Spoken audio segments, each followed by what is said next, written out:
Coucou, j'espère que tu te portes bien et encore une fois, que le Seigneur te bénisse tout au long de cette année 2023, que tu t'empares des trésors qu'il a préparés d'avance pour les tiens et toi-même, que tu brilles pleinement pour sa gloire dans ton environnement.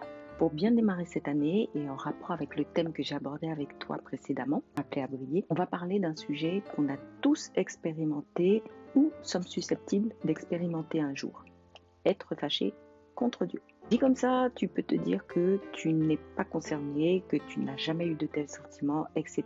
Mais reste connecté, histoire d'en être sûr, ou pour te prémunir de ce mauvais trip si effectivement jamais tu n'as été fâché contre ton Dieu. Quand en tant que chrétien, tu connais les promesses qui sont attachées à ta vie, quand tu sais ce que ton Dieu a déclaré sur toi, sur les tiens, ce qu'il a appelé pour ta joie parfaite, tu le dis.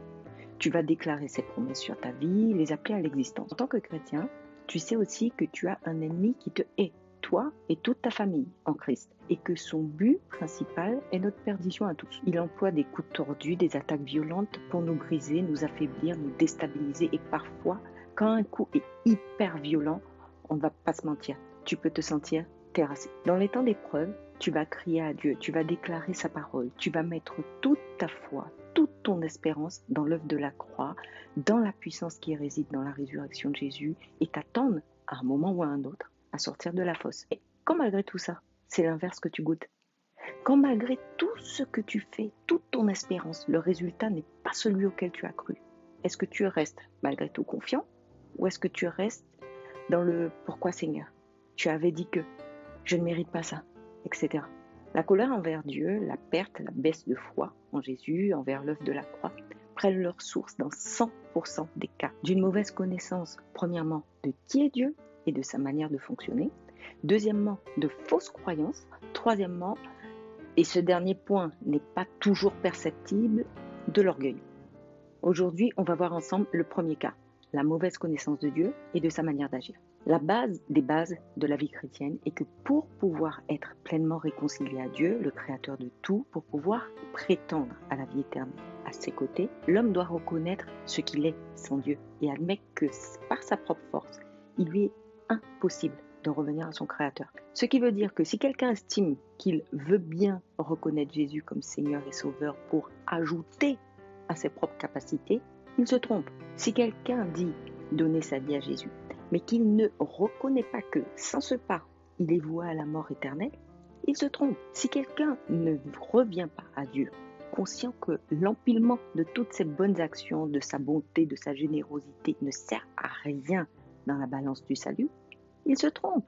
Tu vois, la base de tout est de reconnaître que parce que tu es né dans une identité adamique, tu es marqué dès la naissance du sceau pécheur. Peu importe ton bon tempérament, ta sagesse, etc. Les pécheurs, les hommes, appartiennent à la mort à cause de la chute de la nature humaine en Éden. Nous naissons tous déjà coupables, déjà condamnés, malheureusement, du fait de notre sang adamique.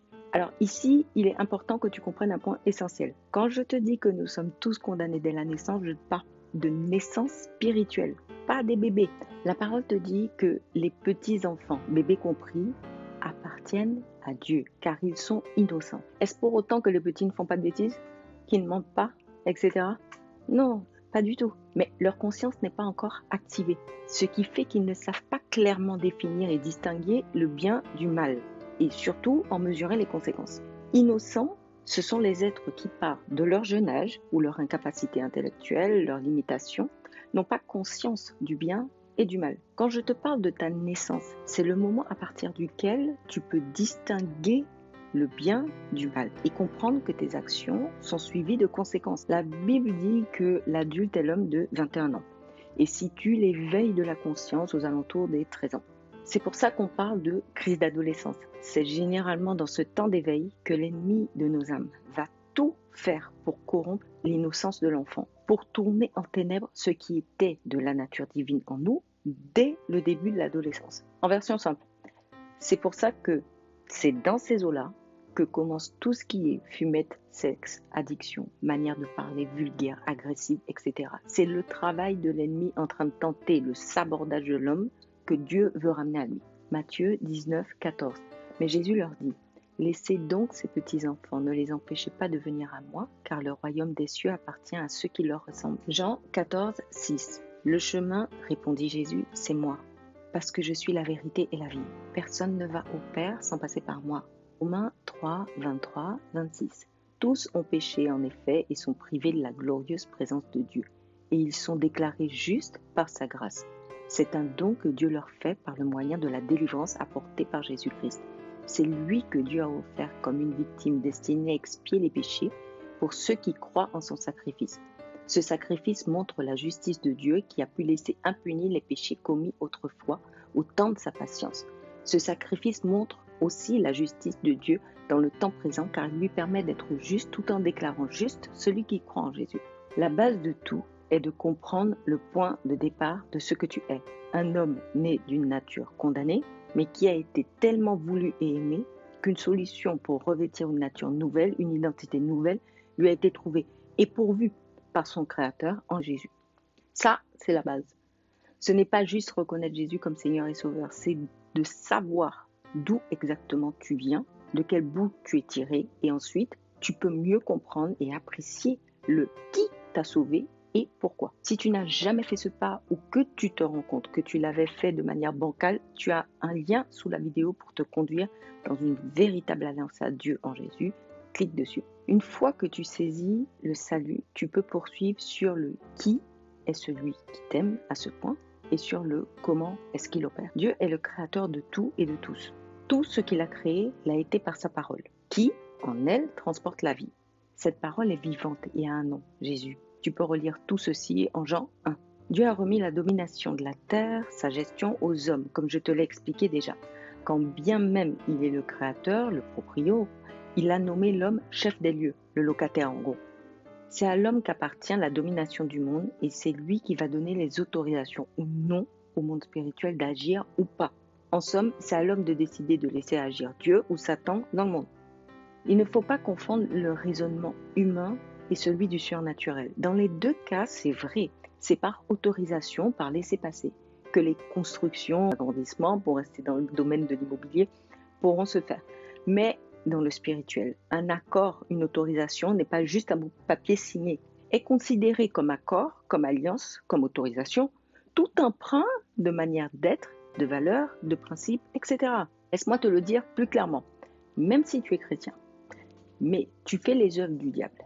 Pour le monde surnaturel, tu deviens à ce moment-là son fils. Et il a donc droit de citer, d'influer sur ta vie, celle de tes enfants, de tes proches, etc.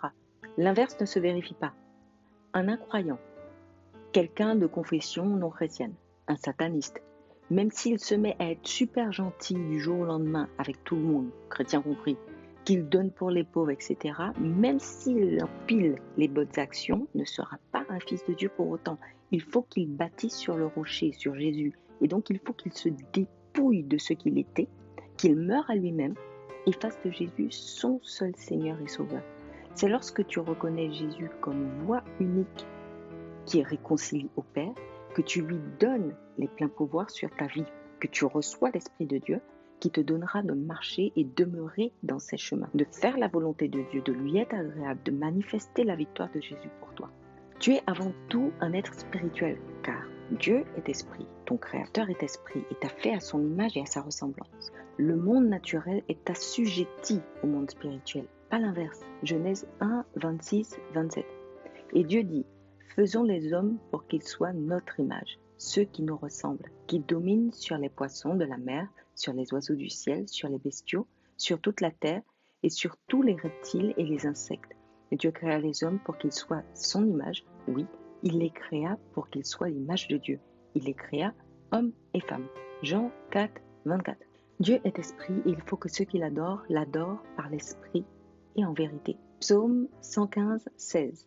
Les cieux sont les cieux de l'Éternel, mais il a donné la terre au Fils de l'homme. Dieu a établi un ordre, un système d'autorité, de domination. Que tu y crois ou pas, que tu le veuilles ou non, c'est ce système qui a cours. C'est pour cela que nous voyons autour de nous tellement de chaos, d'horreur. L'homme ne veut pas comprendre qu'en empruntant les œuvres du diable, ses valeurs, son absence de moralité, ses ténèbres, il lui donne le droit de libérer sur la terre le chaos, la mort, la destruction, etc. Dieu est juste. fidèle à sa parole. Il ne va pas remettre en question ce qu'il a établi. S'il a fait les choses ainsi, c'est parce qu'il sait qu'en choisissant de nous soumettre à Jésus, sans réserve, nous recevrons toute la puissance, toutes les capacités, la sagesse, l'intelligence nécessaires pour marcher dans la lumière avec joie, avec bonheur, et qu'alors nous ouvrirons à sa gloire les portes de ce monde. Comprends tout cela, reçois tout ça, comprends qui est ton Dieu, et tu pourras alors cesser d'être en colère contre lui. Ready?